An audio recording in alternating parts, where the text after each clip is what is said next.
Thaís Polimene, sou apresentadora e curadora aqui do Geração Curto Circuito Podcast. Sou uma mulher branca, tenho cabelo liso, comprido, castanho, tenho franja, estou com um brinco dourado, uma blusa verde meio musgo com uma gola alta, tenho pequenas tatuagens nos braços. E eu estou com o Michel Porcino, seja bem-vindo, Michel. Obrigado por me convidar. Bom, eu sou Michel Porcino, sou um homem branco, moreno, de estatura média, tenho uma tatuagem no braço, estou vestindo uma camisa azul e uma calça preta. Maravilha! Seja bem-vindo. A gente vai falar hoje sobre futuro, gente, porque olha só que maravilha. O Michel é CEO do O Futuro. O que é... Ai, e agora? Eu começo a perguntar a parte filosófica ou a parte direta? Vamos para a parte filosófica. O que é futuro para você? Boa, acho que é essa pergunta, né? O que vem por aí? Eu acho que o futuro tem 3 dimensões, né? Acho que primeiro uma dimensão do acaso. Vamos ler a sua mão, o futuro a Deus reserva, aquela coisa do inesperado. Até o fato de eu estar aqui hoje foi um inesperado, um encontro inesperado. Foi então, total. Esse futuro que a gente vive hoje é algo inesperado que aconteceu. Então, tem essa dimensão meio mística. Tem uma segunda dimensão que é de tendências. Então, a gente olha o que está acontecendo hoje para projetar o futuro. A gente vê os fatos e fala, putz, acho que lá na frente vai acontecer tal coisa. Mas a principal definição, visão de futuro que eu gosto é o futuro que a gente constrói hoje, né? Como a gente sonha lá na frente, o que a gente faz hoje de ação é o futuro que vai acontecer. Então, boa parte das coisas que acontecem, que a gente vê hoje, fala, nossa, isso aqui é uma coisa do futuro, é um carro voador, é um carro autônomo, é o fruto de alguém que começou lá atrás a sonhar e agir. Então, eu gosto dessa visão de futuro, assim, que o futuro é alguma coisa que a gente sonha grande hoje e começa a agir e acontece. Mas tem essas outras dimensões que é contexto e acaso que se juntam para dar o que do inesperado, do que vai acontecer lá na frente. Nossa, e quando você estava falando, eu lembrei de uma frase que eu não lembro se é exatamente isso, mas a Clarice Lispector tem uma frase sobre o futuro que é: o futuro é um passado que ainda não se realizou. É muito a essência do que você fala, né? É bem essa essência. Eu acho que cada um aqui, seja na vida profissional, pessoal, sempre projeta futuro, né? Acho que o futuro é algo projetado também, e que a gente volta para trás e pensa, bom, como é que eu tenho que fazer para chegar nesse futuro desejado, um futuro possível? E essa visão, acho que ela se aplica para a nossa vida pessoal, para as cidades que a gente quer, como que a gente quer ver, né? Um lugar onde a gente vive, para os negócios que a gente vai criar. Então, eu gosto de ter essa visão de futuro como um resultado de ação, de sonho e de ação. Porque o acaso a gente não controla. Então, a gente tem que ir por onde a gente consegue o futuro hoje. E você é CEO do O Futuro. O que é O Futuro? Isso. O Futuro nasceu com um negócio de impacto, com um olhar pautado na minha trajetória de mercado de capitais, inovação, sustentabilidade. Então, resolvi juntar essas 3 pernas para criar projetos que, enfim, fazem diferença para o Brasil. Hoje a gente atua numa frente específica para apoiar pequenos negócios. Então, a gente se junta a grandes marcas para apoiar pequenos negócios do Brasil inteiro, seja com financiamento a fundo perdido ou com ações de capacitação. A gente tem uma outra frente muito forte olhando para cidades.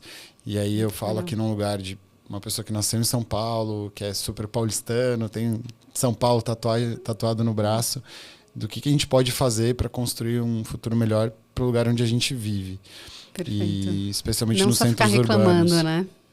E aí o futuro tem muito desse lugar de pensar os centros históricos, como a gente resgata, de pensar em como é que a gente leva a biodiversidade para as cidades. E tem um terceiro aspecto, que é tudo que eu fiz na vida nos últimos anos, eu nunca fiz nada sozinho, de verdade. Assim. Então, eu só consigo fazer as coisas em rede, com conexão, com comunidade, em colaboração.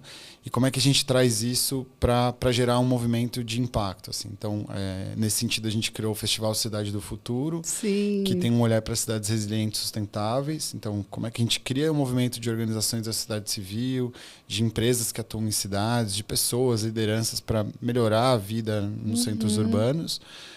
E outros festivais, como a Semana do Clima, mas também nessa visão de mobilização, de coalizão para gerar impacto. Então, é um pouco do que o Futuro faz, assim, seja para apoiar um pequeno negócio, que é a nossa tese, ou para melhorar a vida nas cidades, é trazer mobilização e principalmente financiamento. A gente precisa, quando a gente fala da agenda sustentabilidade, né, um grande gargalo é acessar recursos, acessar financiamento para ações de impacto. Muito. E a gente tem sido, de certa forma, um facilitador, um canalizador para pensar em instrumentos que a gente possa viabilizar, seja um investimento em equity, em ação, seja crédito, ou a fundo perdido, ou blended finance. Então, esses termos novos aí que surgem hoje, mas modelos diferentes para a gente alavancar boas ideias, mas que precisam de recursos para serem viabilizados. Então, nossa missão assim, no futuro é um pouco essa, fazer em rede, gerar impacto para problemas sérios assim do Brasil, trazendo inovação e background que eu tenho, enfim, histórico que eu tenho nesse tema e de mercado de capitais. Então nada se perde, assim. Sinto que esse é o momento que eu junto todos os pilares da minha vida, das coisas mais legais que eu fiz e é muito bom, assim, dedicar energia para isso. Porque você é formado em Direito, né? Sim. Você imaginava trabalhar com isso quando você entrou na faculdade? Não, eu entrei na faculdade, acho que como muitos, se tiver algum estudante de Direito ou advogado aqui, com sentimento de justiça, putz, quero fazer o bem, gostava muito de humanas. E aí tive experiências profissionais que foi mudando um pouco a minha visão até do que eu achava que era justiça e questionando um pouco se era bem isso, as coisas que eu via nos estágios, enfim.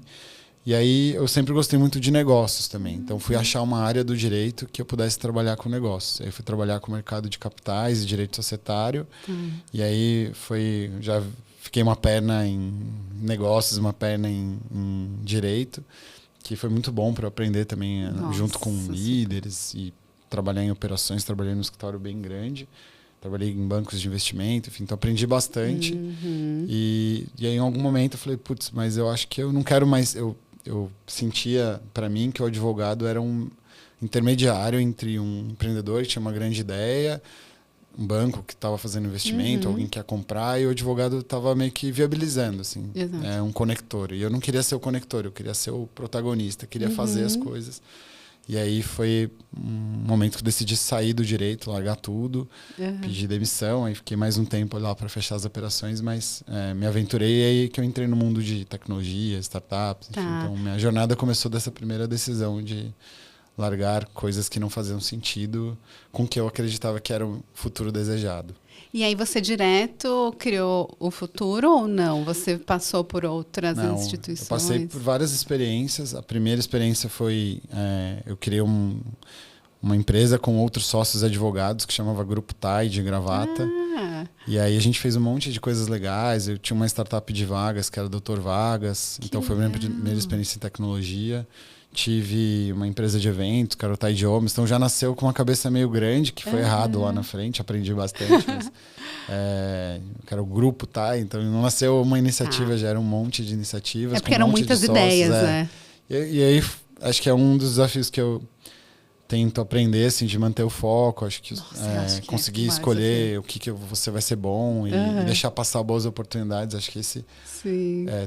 Tenho estudado um pouco. Esse é o meu maior desafio hoje, assim, de falar não para uma boa ideia, para uma boa oportunidade, para conseguir ser muito bom naquilo.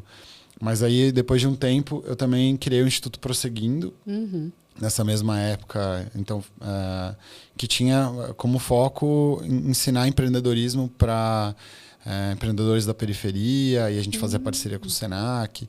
Também a gente atuava com empreendedorismo criativo e também com empreendedorismo na maturidade. Então a gente trouxe para o Brasil temas de pensar que aos 50 anos, faz 20 anos, 15 anos, as pessoas deviam pensar em remodelar suas carreiras empreendendo. Que é agora que estão falando sobre isso, né? Foi muito cedo, mas a gente conseguiu fazer ações em grandes empresas, enfim. E agora isso cresceu e está super natural, porque as pessoas, enfim, estão cheias de energia. Eu, daqui 10 anos, estou chegando aos 50, então vou estar empreendendo com certeza. E aí minha trajetória foi nesse caminho, até que um dia eu recebi um convite para, nessas de empreender, eu fiz acelerações, eu entrei no ecossistema de startups, sendo apoiado por pessoas. Então, acho que a minha jornada de colaboração também veio porque alguém estendeu a mão para mim e me ajudou. Foi um mentor, o Ale Canatella, ou um evento que eu fui, enfim. E isso me deu um espírito de give back, que eles falam, né? Que é ajudar de volta. sem receber nada em troca. Que legal. E aí eu comecei a entrar nesse ecossistema de startups que a gente tem em São Paulo, que é muito forte. Ajudei a fundar a comunidade 011 Startups, tenho ela tatuada no braço, mas que representa muito esse espírito de, enfim, acreditar que aqui a gente pode ser um polo de inovação, que a gente tem muitos desafios na cidade e que se um colaborar com o outro a gente cresce junto. E aí esse ecossistema foi crescendo, enfim, isso me trouxe oportunidades. Então, aí eu fui convidado para ser head de inovação numa iniciativa da prefeitura, que era para ajudar a criar startups e fazer São Paulo ser reconhecido como um hub de startups. E a gente criou várias coisas legais, São Paulo Tech Week, enfim, muitas iniciativas. Nossa, super famoso. Fez iniciativas para formar mulheres em tecnologia também. Então, coisas que eu acredito que ainda são importantes hoje. E depois disso, enfim, eu fui CCO no CRIA, que era uma plataforma de investimentos. Então foi uma vez na vida que eu juntei o passado de mercado de capitais com outro passado que era inovação. E basicamente a gente investia, ajudava startups a captar investimentos, então esse acesso a financiamento, de uma forma em comunidade, em rede, então muito do que eu acreditava. E eu fiquei lá até pouco antes da pandemia, 2020. E aí acho que uma virada de chave foi... Eu tinha sido convidado para ir no Sebrae e eu aceitei o convite depois de um ano de um grande mentor meu, que é o Wilson Poit, que é fundador da Poit Energia, foi empreendedor em Endeavor, enfim, ele me convidou para ir pro Sebrae. E lá eu fui head de inovação e eu senti que eu estava lá na hora certa, assim, sabe? Foi quando... O dia 2 foi o lockdown. E aí a gente olha e fala, e aí, o que a gente vai fazer para ajudar milhares de empresas que vão fechar, que não vão conseguir sobreviver? E nesse cenário incerto, ninguém estava preparado. Então, acho que foi uma das experiências mais desafiadoras da minha vida, assim, de trabalhar remoto, todo mundo, né? Quem trabalhou em 2020. E sem conhecer o time, fazer o time virar um time de criar soluções para ajudar empreendedores. E foi muito bacana.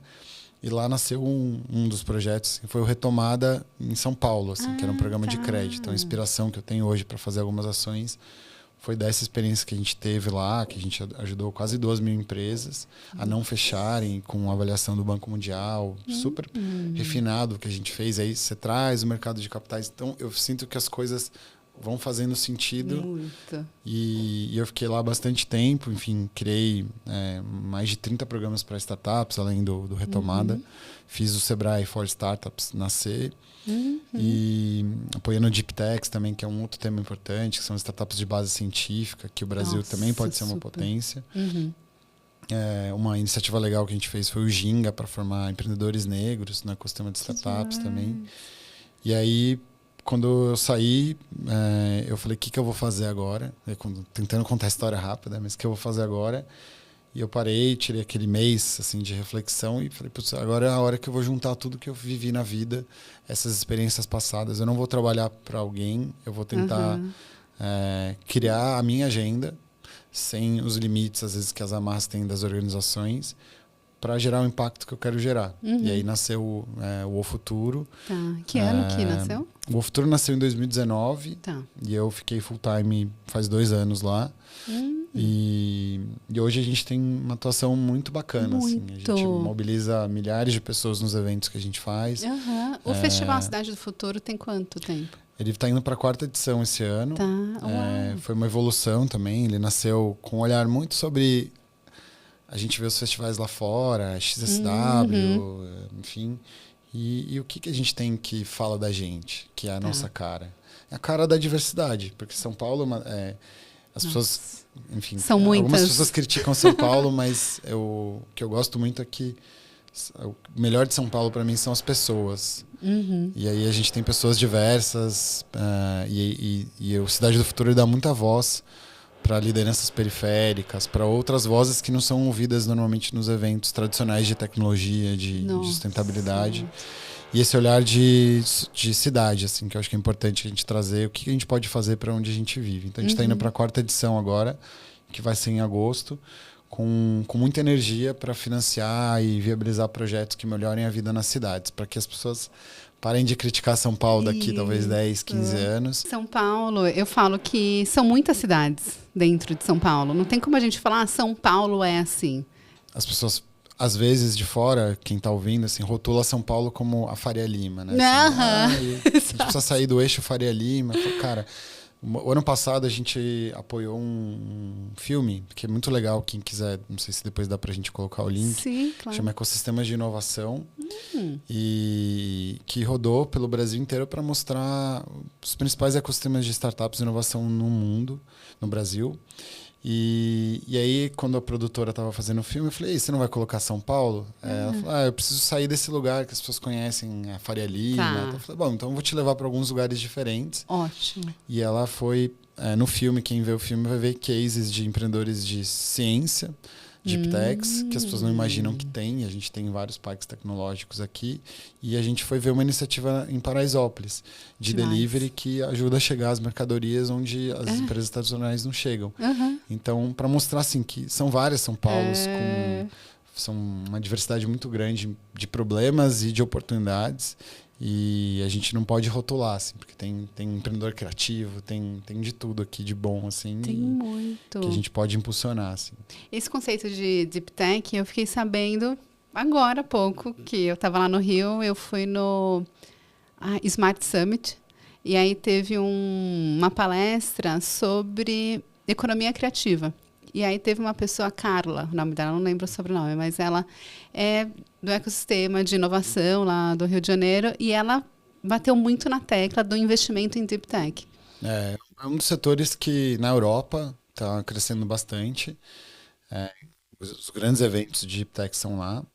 E o Brasil, se a gente pegar por São Paulo, a gente já investe milhões de reais em pesquisa científica. Tá. Tem um desafio de fazer essa pesquisa, sair da bancada da pesquisa e ir para a ponta para virar negócio. Perfeito. Então, a Deep Tech basicamente é um grupo de pesquisador, de empreendedores de negócio que se juntaram e conseguem fazer com que essa inovação, que é baseada em dados, em ciência, vira negócio. Então, a diferença de uma startup normal, uma Deep Tech, é que ela demora um pouco mais para ser viabilizada, porque é muita pesquisa, você tem biotecnologia, você tem muita coisa por trás, mas uma vez que você consegue fazer ela virar negócio, você tem uma escala gigantesca, assim que nascem as vacinas, respiradores. A gente tem cases no estado de São Paulo, em São Carlos, por exemplo, na pandemia, ventiladores, ou soluções de limpeza de água que foram feitas, que puderam ser escaladas e usadas em cenários de desastres, graças aos pesquisadores que ficaram anos trabalhando. Então é muito importante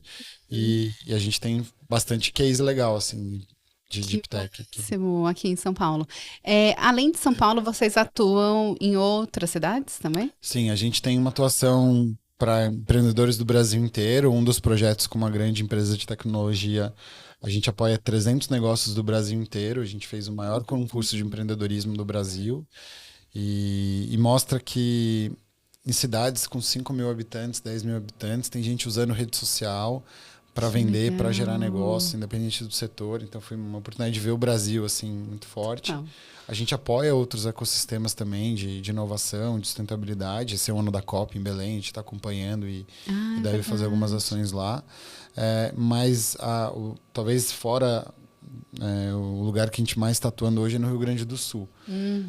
Depois em do maio, desastre lá, né? Enfim, a gente tem muitos amigos e parceiros lá. E até por conta dessa experiência do Retomada em São Paulo, quando eu ainda estava pelo Sebrae, e eu comecei a ver as notícias, eu falei, eu não sei, dá aquela coisa, preciso fazer alguma coisa, eu não tô aguentando ver. Sabe um momento que você fala, cara, eu sei o que fazer, porque eu já vivi isso. Então eu não posso ficar parado, eu não consegui ficar parado. E eu acho que foi recentemente assim, um dos momentos mais difíceis para mim, porque eu abandonei os projetos que, enfim, até coisas de clientes, que eu tinha recurso. Falei, cara, eu preciso botar de pé isso, porque eu sei como ajudar essas pessoas e ninguém vai fazer. Porque tá todo mundo olhando para o resgate, para ação pontual. E eu sinto que a gente precisa fazer coisas para ajudar a economia. E aí me juntei com o Sebrae do Rio Grande do Sul, com vários parceiros lá, a gente junto com a Carol, que mora lá em Porto Alegre, então tinha um time local. a gente começou a viabilizar iniciativas para apoiar negócios. Então, de maio para cá, a gente reformou várias escolas. Aí você vai descobrindo, putz, qual o primeiro lugar que a gente precisa colocar de pé quando acontece uma situação de desastre se você quer fomentar a economia? Bom, um dos primeiros lugares são as escolas, as creches. Porque os pais não vão voltar a trabalhar enquanto os seus filhos não estiverem seguros. Onde vai deixar? E qual é o efeito que tem isso para as crianças? Deixar de... A gente já viveu isso na pandemia, a gente sabe como foi difícil. Então a gente aprendeu, essa semana passada a gente inaugurou uma outra escola com o apoio da Soprano, enfim. Então a gente aprendeu a importância de fomentar a educação infantil nessas situações de desastres. Então foi um super aprendizado e super emocionante poder fazer isso. Uma outra frente que a gente teve foi pro agro. Então lá é literalmente assim, um cenário de guerra. De terras e casas devastadas. Eu lembro que teve uma cidade que ficou submersa, né? E não é a primeira vez, assim, então em muitos lugares foi a terceira enchente, por exemplo. Nossa. O que mostra um desafio de resiliência, de preparar essas cidades antes. E aí a gente adotou, digamos assim, uma cidade que é Estrela. E tem uma comunidade de pequenos produtores rurais em Arroio do Ouro. A gente criou um ecossistema de apoio com o Senar, com organizações do agro. E hoje a gente está apoiando a recuperação dessas terras para que elas se tornem produtivas novamente. Com muita limpeza, a gente contratou tratores, enfim. Então tem todo um trabalho sendo feito para que esses produtores possam voltar à ativa, e eles já estão voltando, assim. Então já tem aquela história do antes e depois. A gente fez recurso chegar para eles comprarem os primeiros equipamentos também para retomarem suas vidas, assim. Então é muito bom a gente poder usar os diferentes modelos de financiamento, também a capacidade que a gente tem de ser privilegiado e ter acesso à comunicação e poder reverberar talvez as mensagens que precisam ser ditas para atrair recursos para ajudar quem precisa. Então, um pouco do trabalho que hoje a gente continua, porque a ação de impacto não é uma ação de curto prazo. Isso que eu ia perguntar, vocês planejam a gente está lá, assim, esse projeto do agro, a gente já está há 5 meses e vai durar mais 5 meses. Então, no mínimo, né? Prazo. Imagino. A gente acabou de assinar e receber recursos de uma parceria internacional. É a terceira vez que o Centro de Filantropia de Washington, focado em desastres, investe em algum projeto no Brasil. E é a primeira vez no mundo que eles investem em projetos para ajudar pequenos negócios. Então a gente está super empolgado de ter sido selecionado como retomada para fazer essa frente. E agora a gente vai lançar, com o apoio deles, o Centro de Resiliência para Pequenos Negócios. É uma iniciativa inovadora, mas muito com esse olhar de...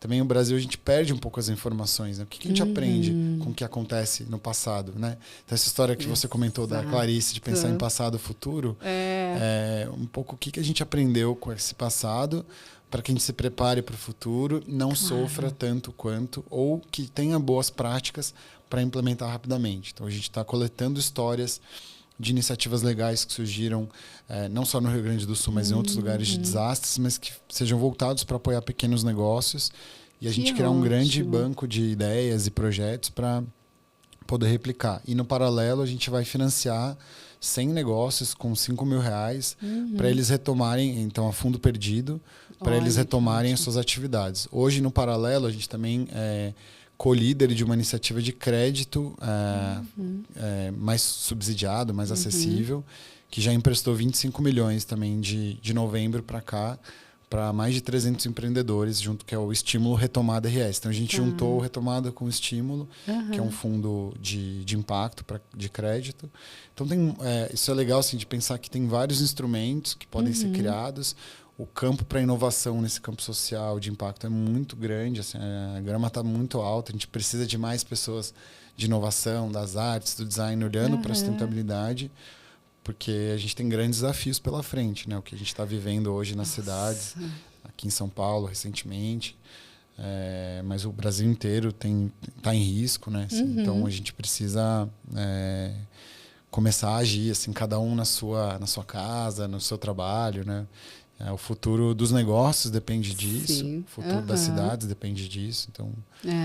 E tudo isso tem muito a ver com o clima, né? E vocês também têm muitas iniciativas relacionadas a clima. Tem Semana do Clima. Conta um pouquinho quais são as iniciativas. A gente entendeu que esse é um problema que a gente não resolve sozinho.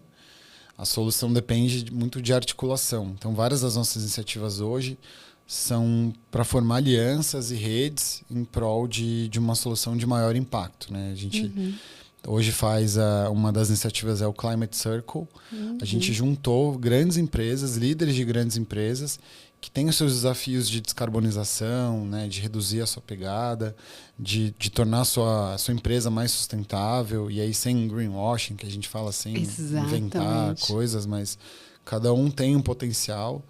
E é muito legal, a gente tem, acho que eu posso citar as empresas, mas tem, por exemplo, Volkswagen, que está olhando para impulsionando o mercado de álcool, biocombustível, eletrificação. Então, super bacana, que conta cases legais de poder reutilizar um motor. Então, coisas que você nem imagina num setor como esse. Aí a gente vai para uma rede hoteleira como a Accor, e aí como é que eles estão repensando os hotéis, os quartos, para serem mais sustentáveis, trabalhando uma energia de uma forma mais eficiente. Então, hoje eu sinto que já está acontecendo em menor ou maior escala, uma mudança dos modelos de negócio, muito influenciado, enfim, pelo que vem de fora, regulação, mas a gente não está no zero. E aí a nossa agenda é como é que a gente impulsiona, então, para que 1 mais 1 vire 3, a gente junte os esforços. Então, tem uma mobilização por biometano, que é um combustível mais renovável, que pode substituir o diesel, menos impactante. Como é que a gente impulsiona novas matrizes energéticas com o apoio das grandes empresas. Aí tem várias frentes diferentes, e é uma das frentes que a gente tem. Ano passado a gente fez um fórum de soluções empresariais para o clima, que é o FEClima, justamente para contar os cases. Então a gente não quer falar mais blá blá blá, o que precisa ser feito, o que está sendo feito hoje, né? A gente quer colocar na mesa quais são os aprendizados e como isso pode inspirar outras empresas. E trouxe várias grandes empresas. E isso fez parte da primeira edição da Semana do Clima que a gente fez. E agora a gente está planejando para agosto a segunda edição, já bem mais articulado, mas sempre com esse olhar de como é que essa rede, essa mobilização se junta para gerar mais impacto em comum, não ser só um evento ou coisas assim. Mas a gente faz a Semana do Clima, a gente faz o Climate Circle, tem outras iniciativas novas vindo por aí de comunicação, e uma que a gente vai lançar esse ano, que é a Climate Business School. Muito nessa linha do que a gente está falando a gente só vai de fato escalar as soluções e as empresas só vão considerar investir mais nesse tema quando isso fazer parte do dia a dia do negócio, quando estiver nas prioridades. Sim. Então, para entender um pouco como é que isso que está acontecendo no mundo pode impactar. Você imagina, por exemplo, o que aconteceu no Rio Grande do Sul. Nossa. Quantas empresas não ficaram sem operar? Isso estava no risco? Será daquelas empresas? Daquele jeito? Né? Então, tem vários, mesmo falando das grandes empresas, né? Que a cadeia de valor ficou prejudicada porque não tinha ponte, não tinha aeroporto, não tinha estrada, as pessoas não foram trabalhar. Então, e aí a gente pode ir para o agro e as secas ou a chuva demais, então as alterações, o calor extremo, então todos esses fatores eles impactam os negócios. E a gente vê cada vez mais as empresas investindo em soluções baseadas na natureza, em ações de reflorestamento. Então, imagina uma empresa sozinha, vamos supor, plantar uma árvore, vai demorar muito tempo. Se a gente se juntar, a gente faz uma floresta. Então, um pouco dessa analogia que a gente está tentando trazer para a gente amplificar um impacto sustentável.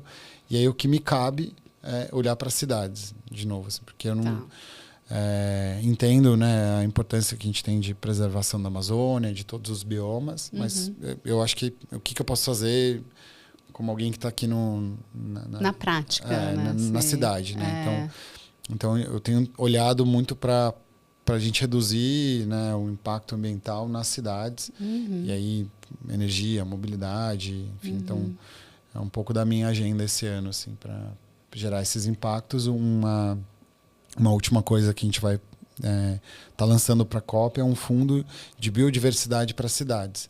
Então, isso que aconteceu em São Paulo recentemente, de ter os alagamentos, né? As chuvas e mesmo o calor, se a gente pegar, né, que comparar, por exemplo, Paraisópolis e Morumbi, que está a 1 quilômetro, alguns metros ali de distância, e a gente tem muitos graus de diferença entre regiões muito próximas. Como é que a gente aumenta a arborização na cidade e em lugares que tem pouca, como é que a gente aumenta áreas de penetração de água. Então, a gente está olhando para florestas de bolso, para pensar em iniciativas, multiplicar iniciativas na cidade para melhorar a questão da temperatura, irrigação, enfim. Então, corredores verdes. Então, o Fundo de Biocidades ele tem esse propósito de olhar a biodiversidade num contexto urbano. Tá. E aí você tem as mini florestas. E é muito legal, porque aí você pode trazer de novo passarinhos para perto da sua casa. Dá um pouquinho de interior, digamos assim, para o centro urbano. É um pouco da nossa tese. E aí, consequentemente, isso gera melhor qualidade de vida. E, enfim, a gente aproveita mais viver aqui nas cidades como a gente acredita. Sim. Enquanto você estava falando, eu lembrei dos Objetivos de Desenvolvimento Sustentáveis da ONU. E vocês têm alguma relação com a ONU, com a Agenda 2030? Sim, a gente tem... a ONU tem vários braços, digamos assim, né? Várias frentes. A gente atua em parceria nesses projetos, por exemplo, com a ONU Habitat, que tem uma agenda focada em cidades. Ah, que legal. A gente já fez a atuação com a Acnur também, que é um outro braço, olhando. E eles atuam muito forte assim, nas situações de assentamento, desastres, eles estão lá para ajudar. Então, eles fazem parte, digamos, desse ecossistema. Que massa, tem muita iniciativa bacana, assim, PNUD, tem outras também organizações internacionais que trabalham nessa agenda, né? BID, AFC. Então, a gente dialoga, porque, diferente de outros desafios, esse é um desafio que todo mundo no mundo está vivendo. Assim. Acho que diferente de outro contexto, né? De falar, vamos, sei lá, fintech, não sei, qualquer outra coisa. Mas a crise climática é um problema de todo mundo, né? Global. E todo mundo está vivendo agora, enfim, as mudanças nos Estados Unidos, todo mundo está sentindo os efeitos de questionamentos em relação às políticas de sustentabilidade. Então, todo mundo... o que acontece em um lugar ressoa em outro, né? Então, é um ecossistema de verdade. Assim. Então, por isso que é importante estar linkado com essas agendas. E esse é um ano importante, um COP30 em Belém. Então, é o ano que o Brasil recebe lideranças climáticas e sustentáveis do mundo inteiro. Está correndo aí para se preparar, né? Quando e as empresas vai ser mesmo? Em novembro. Que legal. E as empresas estão se preparando também para apresentar suas pautas, os governos, as suas metas. Então é um momento super importante para todo mundo repactuar a sua agenda, né? A sua agenda de sustentável, de descarbonização, enfim. Eu tô otimista, assim. As pessoas falavam muito, né, de greenwashing e tal, mas eu estou muito otimista de ver que tem bastante coisa legal acontecendo. Que bom. E que a gente precisa também, assim, o nosso papel de consumidor, de valorizar essas ações. Será que a gente está comprando carro que tem álcool? Eu sei que a gente coloca álcool, às vezes nas pequenas ações, né, de deixar de usar gasolina e colocar álcool no carro, de não usar o canudinho de plástico, levar o seu próprio canudo quando for. Eu vi... Vai sair um filme esses dias, mas um mundano falando sobre que ele não toma mais cerveja de vidro, porque nem todas as long necks são recicladas. Não sabia. Então ele tá focado em só tomar de latinha de alumínio. Então, sabe, as pequenas coisas que fazem a diferença. E a gente em casa pode fazer, nas nossas empresas a gente pode fazer, e aí nas cidades isso escala e a gente gera mais impacto juntas. Então, um pouco dos sonhos que a gente tem. Você percebe que tem pessoas físicas fazendo o que pequenas e grandes empresas estão fazendo? Algumas eu ações? acho que tem muita gente, assim. Aqui em São Paulo, por exemplo, tem muita iniciativa legal. Tem o Rios e Ruas, por exemplo, que é uma que eu gosto muito, que conta a história de onde passam os rios de São Paulo que foram pavimentados, digamos assim. Então, para a gente pensar um pouco da importância de valorizar os nossos rios aqui e tem várias iniciativas de reflorestamento, por exemplo, feitas pela sociedade civil. Sim. Que isso está acontecendo de flores no cimento, por exemplo, que protege praças e bairros. Então tem muita coisa que às vezes é mais fácil começar juntando 2, 3 pessoas. Isso depois inspira uma empresa a apoiar e aquilo vira uma prática. Mas eu acho que a gente não está no começo dessa agenda. Eu vejo que assim, em qualquer fórum hoje em dia, você vai encontrar um especialista do mercado financeiro que entende sustentabilidade, do mercado de seguros que entende sustentabilidade. Tem que ser uma pauta de todos, né? Sustentabilidade. Acho que não é de alguém específico, né? Não deveria ser uma especialização, deveria ser... A gente fala de como é que a gente fura as bolhas. Eu acho até que não deveria ser uma pauta de nenhum lado político. Não, total.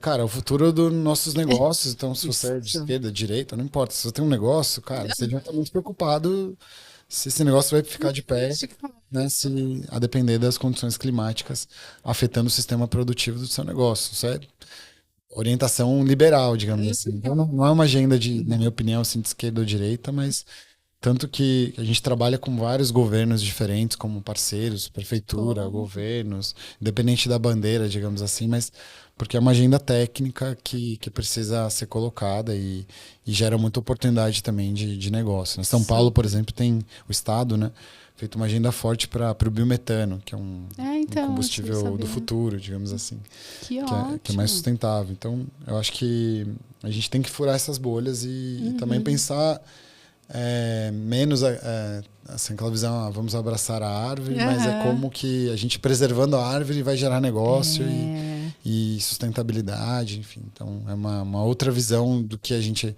talvez eu aprendi na escola como ecologia, aquela coisa mais que parecia um pouco mais longe, assim. Eu perguntei das pessoas físicas porque o meu pai ama planta, ama árvore. E aí tem algumas praças perto de casa e tem uma praça que já faz acho que uns 20 anos que ele cuida dessa praça. Aí ele planta as árvores, ele faz a plaquinha e escreve qual árvore que é, o nome científico dela. E a partir disso, acho que já faz, sei lá, uns 5 anos que outras pessoas vieram e falaram, posso ajudar? Meu pai, ué, pode, né? Não é minha praça, é de todo mundo. Então, acho que vai realmente estimulando, né? Sim, imagina se a gente tivesse 20 dos seus pais aí, o que a gente não faria. Mas é um pouco desse movimento. Eu acho que quando a gente se apropria do lugar que a gente vive, quando a gente olha pro chão, né? Essa aqui é a minha calçada, é minha praça, é o lugar onde eu moro. Você fala, putz, podia ter uma árvore aqui, podia... Eu acho que essa é a mudança que... Mas a gente aponta muito o dedo, né? Para governo, para empresa. Que não tá fazendo nada. E aí eu falo, pô, tá aí, o que a gente pode fazer? Pequeno, mas o que a gente pode fazer? E aí tem muita coisa que a gente pode fazer, né? Principalmente tomar as decisões de consumo no mercado, na gôndola, de escolher as marcas que são mais sustentáveis, se a gente quer valorizar. Então, as empresas...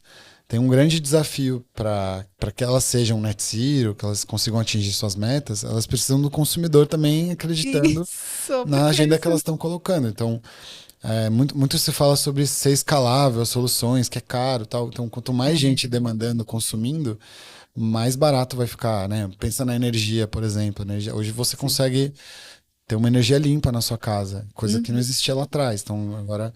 O mercado de energia distribuída mudou nos últimos anos e eu consigo comprar uma energia limpa na minha casa, uma energia solar, por exemplo, mesmo não tendo um teto solar, assim, um telhado solar. Então, tem muita oportunidade, mas é a gente tomar essas decisões no dia a dia e aí a conta vai fechar, vai ser mais barato, vai ser melhor, enfim. Então...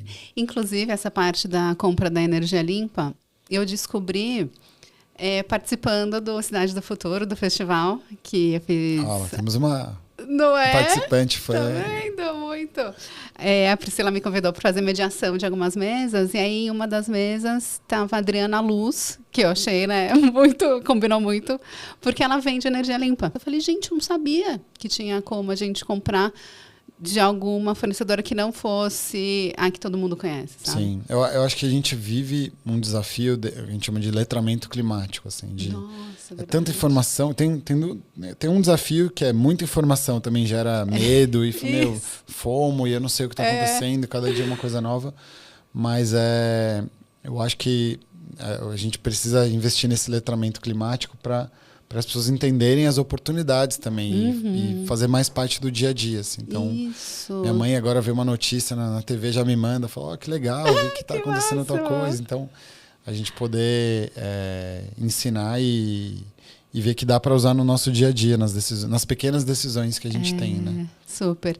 E só para a gente fechar essa parte de clima e tal... A Agenda 2030, a ideia era que até 2030 a gente conseguisse atingir os ODS. Provavelmente a gente não vai conseguir, eu acho, que você que vivencia, né? A gente já, o principal indicador que a gente está olhando de temperatura, né? A gente não ultrapassar a temperatura da Terra em 1,5 graus, a gente já não vai conseguir. Tá. Mas agora, na COP30, a gente os países estão repactuando as suas metas, que chamam de NDCs. E qual é o papel de cada país, o quanto cada país vai reduzir nas emissões para os próximos anos. E esse é um ano importante para a repactuação dessas metas. O Brasil já colocou as suas metas. Que bom. Os países têm, se eu não me engano, até setembro para colocar. E então, assim, que pese as metas ambiciosas, enfim, que eram importantes, a gente vive um contexto global muito desafiador esse ano. E aí tá todo mundo com medo. Essa é a verdade. Tá. Tem gente falando de agenda anti-woke, então coisas que eram normais. A gente estava falando há pouco de fomentar mulheres no ecossistema de inovação, empreendedorismo feminino, enfim. E agora a gente precisa explicar por que está fazendo isso. Parece que a gente voltou 15 anos atrás para coisas que eram óbvias. E então dá medo um pouco desses desafios que a gente vai ter que enfrentar para conseguir implementar as agendas.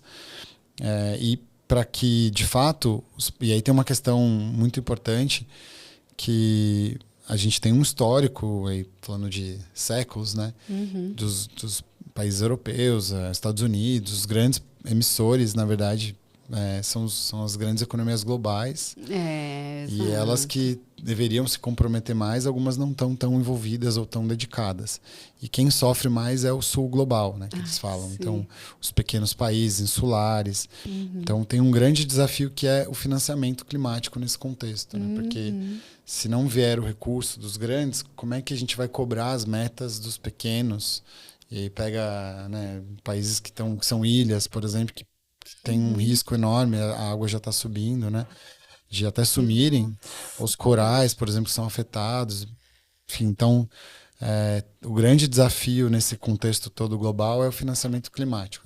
Como é que a gente consegue viabilizar recursos das grandes economias para os menos desenvolvidos poderem implementar de fato as ações. Caso contrário, a gente não vai conseguir de fato. E aí é outra coisa, essa pressão que a gente possa eventualmente criar, essa governança aí entre os países para... ninguém quer parar de crescer, né, de uma forma... Só que o ponto é crescer de uma forma sustentável, né? Então, esse é o grande desafio para a gente atingir a maior parte das metas, assim. Tá. Eu acho que a primeira coisa é cada um repensar o consumo mesmo, né? A gente fez uma temporada só sobre moda. No final da temporada eu falei, não vou mais comprar roupa nova. Se eu for comprar alguma roupa, vai ser em brechó. E eu tenho o costume de fazer bazar de troca com as minhas amigas. Desde antes da pandemia, assim, uns 2 anos antes, a gente começou a fazer. Cara, é perfeito. A gente não precisa de mais roupa, sabe? Porque até eu assisti a um documentário na Netflix que falava sobre isso. E eles falam que a gente tem roupa suficiente para mais 3 gerações. Não precisa mais produzir isso, né? Sim, se a gente olhar uns armários de sapato aí, não tem pé para tudo isso. Não tem pé para tudo isso. A moda é um dos segmentos bem desafiadores também, assim, né? Tanto do ponto de vista de mão de obra, que a gente tem ainda uns efeitos de trabalho, a sustentabilidade, olhando para essa questão. Mais uso da água, então tem economia circular nesse contexto, mas e a gente acompanha até a questão dos fios, né? Muitas roupas elas não são biodegradáveis, então como é que, para onde vai isso depois? Então, né? tem ilhas, né, de roupa, assim. E aí volta uma questão que a gente falou das deep techs. Olha, só um exemplo concreto. Eu fiz reuniões com grandes empresas do setor de moda que estão buscando soluções de novos tecidos que só vai vir da ciência, de empreendedores científicos, que sejam mais adequados para esse contexto que a gente vive hoje. Ou seja, que ao longo do tempo consigam se regenerar e não como hoje, que a gente não consegue reutilizar, né? Não, reciclar. Realmente. Então, a inovação é muito importante para o futuro do plástico, para o futuro das roupas. E aí Nossa, que junta, muito. acho que até explicando assim, do futuro, né? Como é que eu ter visto que sem inovação a gente não vai conseguir resolver os problemas em escala. Então, como é que a gente fomenta startups verdes, né? Climate techs, que a gente fala, ou soluções que estão na academia.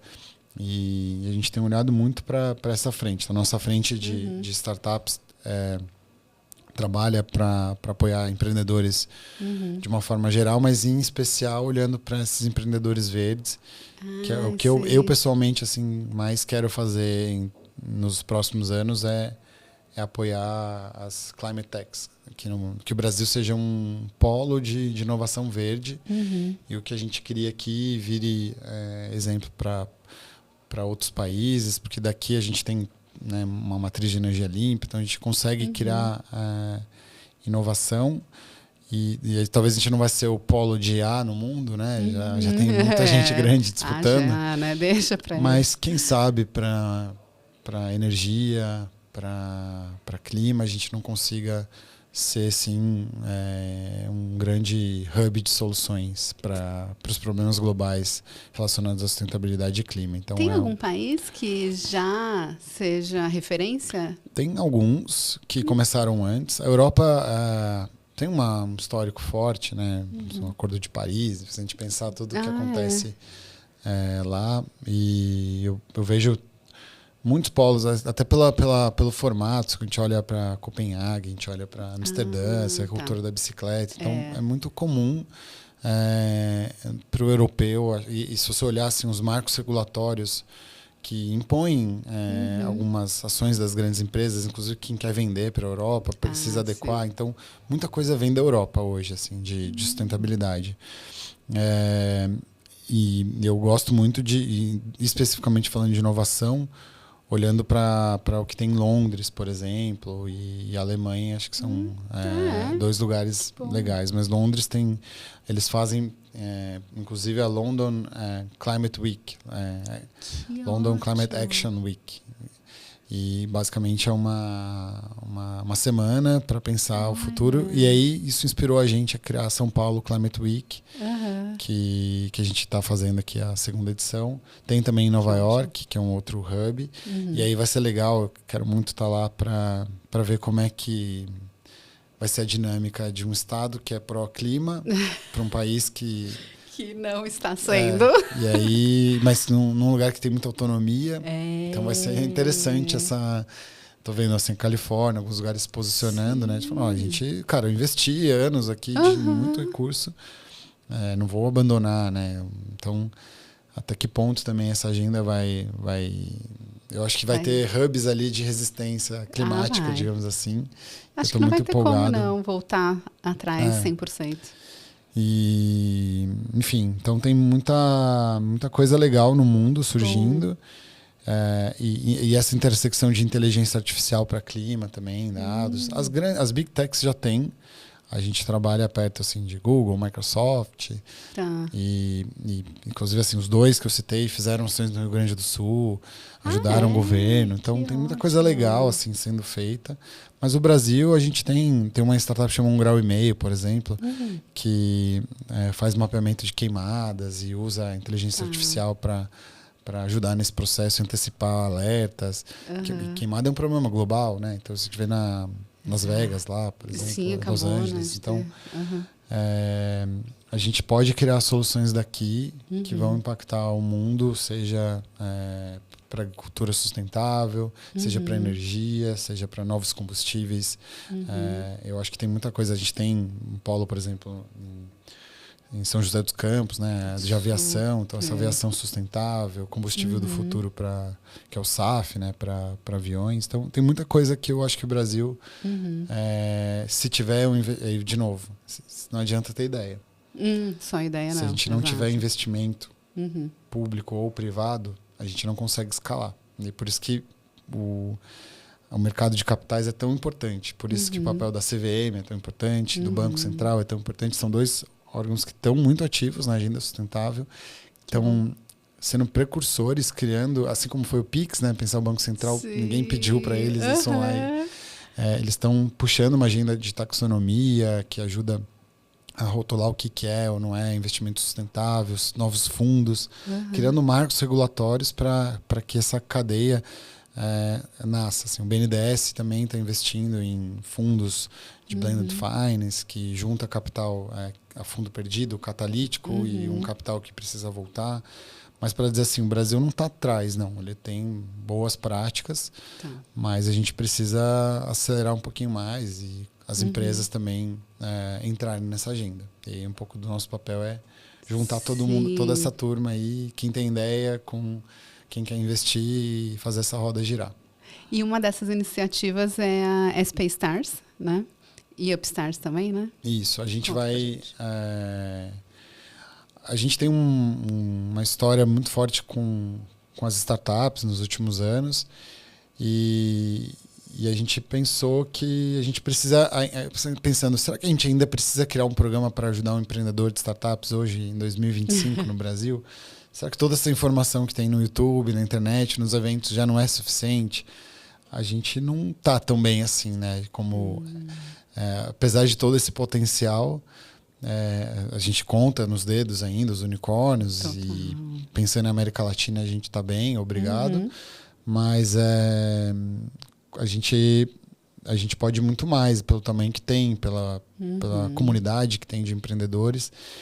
E aí, nesse momento, a gente redesenhou o nosso programa de aceleração para lançar duas vertentes. O SP Stars para startups maduras, porque a gente faz muita conexão com grande empresa, a gente estava citando as grandes empresas, que são um grande laboratório para teste, para fazer aquela solução que é uma boa solução virar escalável, porque se você vende para uma grande, a outra grande vai acreditar e vai comprar. Então, esse selo é muito importante e a gente facilita essa conexão, assim como os investidores também, que buscam startups um pouco mais maduras.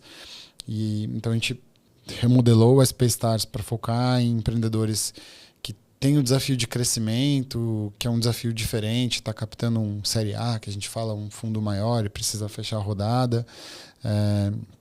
Tem desafios de gestão, de liderança, é ainda um empreendedor solo, assim, sozinho no sentido de com quem que eu divido as angústias de empreender. Tem toda uma questão de saúde mental, enfim. Então, hoje o SP Stars está focado em duas frentes, que é um dos únicos ou poucos programas que cria uma jornada personalizada para cada empreendedor. Então, a gente faz um diagnóstico, vê qual é a dor dele, não tem aula ou beabá, você vai passar por uma trilha, não, é uma trilha para cada um dos empreendedores. E não é um programa, assim, dura 3 meses. Porque eu não sei quanto tempo dura. A sua startup não vai durar 3 meses. Sim. Então, é uma comunidade, é uma rede. E uma vez que você entra como fellow do SP Stars, a gente acompanha ad eterno, digamos assim. E aí tem os enquanto mentores, fizer sentido. E aí a gente conecta com os mentores, que são founders que passaram já pelo desafio que ele teve. Então, a gente não tem nenhum, com todo respeito, assim, consultor ou especialista que não viveu na prática aquilo. As pessoas que se colocam como mentores são ou empreendedores ou heads das áreas de vendas, marketing, de pessoas que viveram aquela dor e é muito bonito, assim, porque isso floresce a colaboração, a troca, negócio. Então as pessoas também falavam para mim que São Paulo era um lugar que cada um era por si, que ninguém ajudava ninguém. E eu provei, porque eu já fiz várias edições, que na verdade a gente só não tem tempo. Mas se a gente organizar a agenda, o dia, o horário, tiver tudo combinado, a colaboração vai rolar. Assim. Então, eu já vivi vários ecossistemas diferentes de trabalho, assim, mercado financeiro, mercado da moda, de impacto. E eu tenho muita segurança de dizer que o de inovação é um dos mais colaborativos. Se eu comparar o mercado de agência, então assim, a gente podia citar vários. Qual que as pessoas puxam mais tapete, brincando.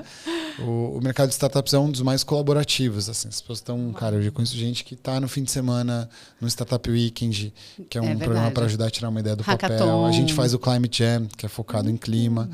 A gente está lançando o Climate Studio, que é uma imersão de inovação junto com a Ecos, que é uma grande consultoria de design.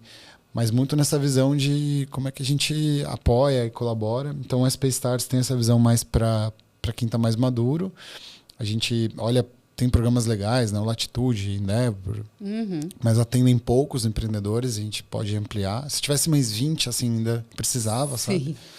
E E o Upstars é para quem está mais no começo. E aí, tá. então a gente criou um outro mas que não muda a metodologia. São uma trilha personalizada, não só com mentores, mas com acompanhamento, que vai ajudando também a guiar, pegar na mão, de certa forma. Tá.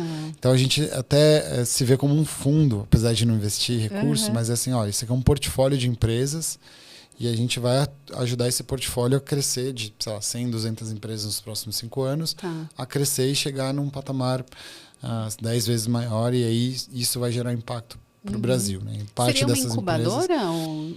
É que essas incubadoras, elas têm esses modelos meio...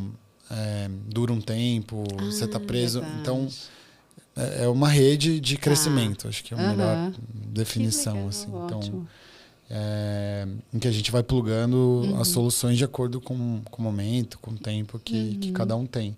E aí os dois, a proposta de valor, né, que a gente fala é essa trilha personalizada com a geração de negócio. Então, aí faz sentido eu pegar uma empresa que já tem uma solução pronta, meio validada, e aí conectar com as grandes empresas que a gente tem na rede, com os investidores, ou até mesmo trazer startups mais maduras para fazer parte de um modelo de negócio com uma startup menos, enfim. Então, são as duas propostas e a gente vai começar já em abril essa nova roupagem do SP Stars. E aí quem tiver interesse, como que se no próprio site do SP Stars vai estar aberto e a gente vai abrindo chamadas e enfim, portas de entrada para ir fazendo linearmente. Mas a meta, assim como um fundo que vou investir em 50 startups nos próximos 3 anos, a gente está nessa visão também de preparar o terreno para ter bastante escala, mas com bastante intensidade e qualidade na forma de apoiar. E aí, para daí fazer diferença no ecossistema de inovação. Assim, um pouco de... Sim. Eu recentemente era head do Sebrae, a gente apoiava 1.000 startups. Mas é difícil apoiar 1.000 com intensidade. Então, eu mudei um pouco, acho que nessa fase da vida, olhando para menos é mais. Sim. E atuando com mais profundidade para fazer de fato diferenças. Então, eu não quero mais... eu tenho grandes números para dizer assim, mas eu não quero os grandes números, eu quero os grandes resultados, sabe? De qualquer coisa que eu estou fazendo agora vamos focar e, de fato, mudar o patamar daquela cidade, daquele bairro, daquele empreendedor. Então, um pouco do essencialismo assim, aplicado nesse dia a dia. Nossa, Michel, tem muita coisa que você faz. Será que a gente consegue, para finalizar, resumir os projetos que a gente pode esperar do futuro esse ano? Então, tem o Festival Cidade do Futuro. Acho que primeiro convidar as pessoas que tenham projetos para melhorar a vida nas cidades. Ou que queiram se engajar em iniciativas nesse contexto. O Festival Cidade do Futuro vai para a 4ª edição. A gente traz cerca de 10 mil pessoas no festival. E é o principal evento que junta urbanismo com sustentabilidade com inovação. Então, como é que a gente junta essas pessoas diferentes, os arquitetos que estiveram vindo, os criativos, para pensar o futuro das cidades, né? O futuro das cidades que a gente quer viver e nas diferentes dimensões que implica. E o legal é que acontece no centro de São Paulo e ocupa o centro, Sim, né? A gente, por vocação, está ali. Inclusive, a sede do O Futuro é no Centro Histórico, na Rua São Bento. Quem quiser me encontrar lá e almoçar na Casa de Francisca, em qualquer dos lugares agradáveis que a gente tem lá. Eu adoro o centro. Eu tenho uma super relação. Eu fiz cursinho, assim, pro ensino médio, lá na Rua São Bento. Olha. Acho que nem existe mais aquele cursinho. Eu passei quando eu fui lá no Centro Cultural, Banco do Brasil. Eu passei na frente e falei, gente, eu estudei aqui, sabe? 14 anos, assim, eu ia lá. Essa é uma coisa transversal, assim, aos nossos projetos. Citando um exemplo, assim, vai desde do Cidade do Futuro, que a gente traz os executivos que não pisam no centro. Eu imagino. Super legal. Então, a gente fez um evento no Farol Santander, eu chamo de Banespão, enfim. E levou as pessoas de grande peso, nossa, eu vim aqui faz tempo tal, e tô com medo, mas assim, é muito a percepção de segurança, né? Então, se a gente anda aí na Faria Lima, etc., a gente não tem essa percepção, a insegurança, porque a gente não vê a vulnerabilidade. Eu quero estar no centro e vou lá algumas vezes por semana, porque essa é a cidade de verdade. E a gente tem os desafios, então a gente não pode ignorar. O que é um pouco uma ilusão, né? Porque assim, eu fui assaltada muitas vezes em São Paulo, mas nenhuma vez foi no centro. Então, né? as pessoas, então, a Paulista é muito mais perigoso, por exemplo, enfim.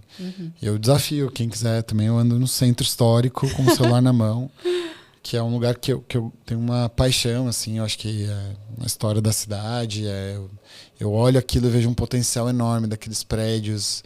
Eu tô aqui agora num lugar super criativo. Eu falei, imagina se esse lugar aqui fosse no centro de São Paulo. Eu olho para bairros que foram transformados no mundo, Wynwood, Miami, tantos outros. Sim. Será que a gente não poderia, né, trazer os criativos inovadores para o centro? Então, isso aqui vai ficar gravado, mas o dia que eu morrer eu quero ser lembrado como alguém que fez um pouco de diferença no centro de São Paulo. Demais. E conseguir colocar de pé algumas iniciativas, assim. Então, um dos legados em vida que eu quero fazer é de fato essa visão de futuro para o centro de São Paulo. E isso é muito legal, porque é o lugar do passado que pode ser o lugar de futuro. A gente reocupar. Então, hoje tem vários empreendimentos, retrofit acontecendo ali, o antigo prédio da Telefônica virando um empreendimento. Nesta semana está acontecendo o Design Week, por exemplo, em vários pontos do centro histórico. Então, está sendo ressignificado. A Casa de Francisca ia fechar na pandemia. Quase fechou. A gente criou uma campanha para ajudar eles a não fecharem, com doadores. E hoje eles ocupam 3 andares. Então, eles cresceram. Então, é muito de pensar um lugar que às vezes está escuro, com a luz apagada, e o que pode virar a partir das iniciativas. Uma referência legal do Brasil nisso é o Recife, né? Que eles têm um Porto Digital que eles revitalizaram totalmente. E eles têm uma visão de longo prazo ali. Super. Então, se você fala com o Silvio Meira, que está no filme do Ecossistema de Inovação também, e conta um pouco da história dos percursores lá do Porto Digital. E aí eles falam, não, é um projeto de 50 anos, não está pronto ainda, né? Então, é um pouco de também a gente olhar para tudo que a gente faz com uma visão de longo prazo, não de curto prazo. E aí, será que a gente consegue? Né?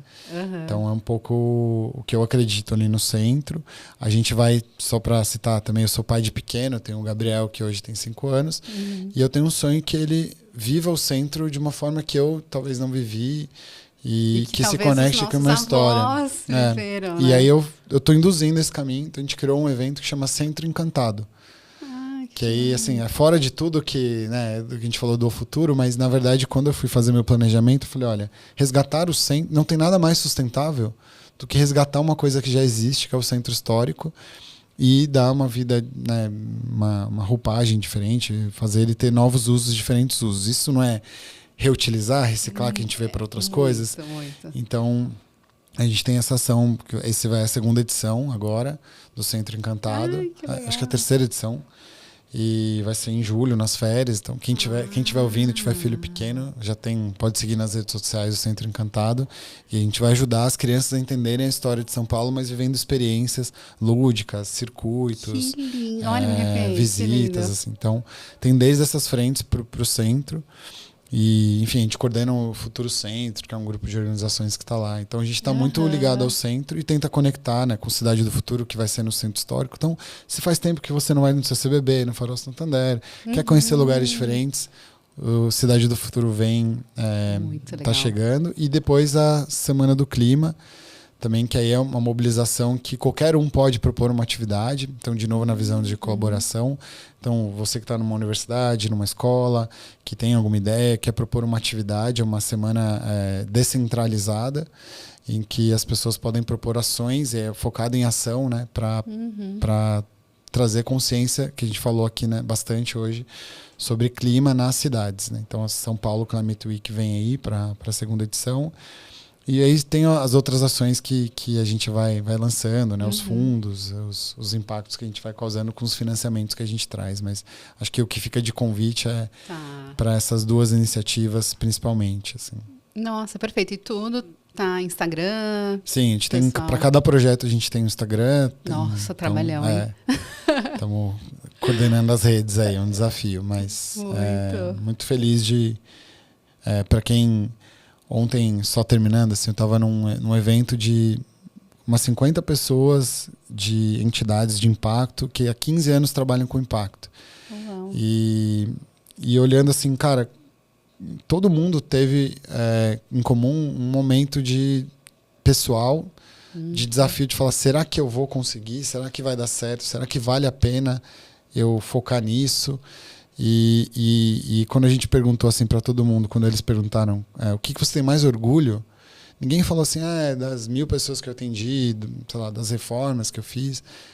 O orgulho de não ter desistido e de ter acreditado, porque aí foi esse sim que alguém disse, de investir naquela iniciativa, que fez a diferença para aquela iniciativa acontecer. Então, acho que se eu pudesse terminar assim, de uma forma para que as pessoas estivessem ouvindo, acreditar que é possível, né? Claro que é desafiador ser sustentável financeiramente e sustentável no impacto, mas que existe caminho sim para quem quer empreender com impacto, com propósito, e é muito mais legal, tenho certeza. Muito você bom. Dorme bem ajudando as pessoas. Então, se aqui quiser, inclusive se tiver algum advogado que não desistir do direito, eu pago um almoço para cada ex-advogado. A gente precisa de menos advogados e mais empreendedores de impacto. Adorei, Michel. Nossa, muito bom. Parabéns por todas as iniciativas, o futuro, o Instituto Retomada. Realmente, assim, com certeza você está fazendo diferença. E acredito que tem inspirado muita gente, seja para desistir do direito, seja para continuar mais ajudando todas as iniciativas aí que existem de sustentabilidade, clima, centro. Parabéns. E eu queria agradecer também a Juliane por ter conectado a gente. Quem sabe aí a gente não traz ela pro lado... Tô precisando de mais gente, Juliane. Você que está ouvindo a gente. Não é? Obrigada, foi ótimo. Obrigado e vamos junto, isso que a gente fala. Vamos juntos. Obrigada, Isa. A gente também está aí em todas as redes sociais, Geração Curto Circuito, e Thaís Polimene. Valeu, todo mundo.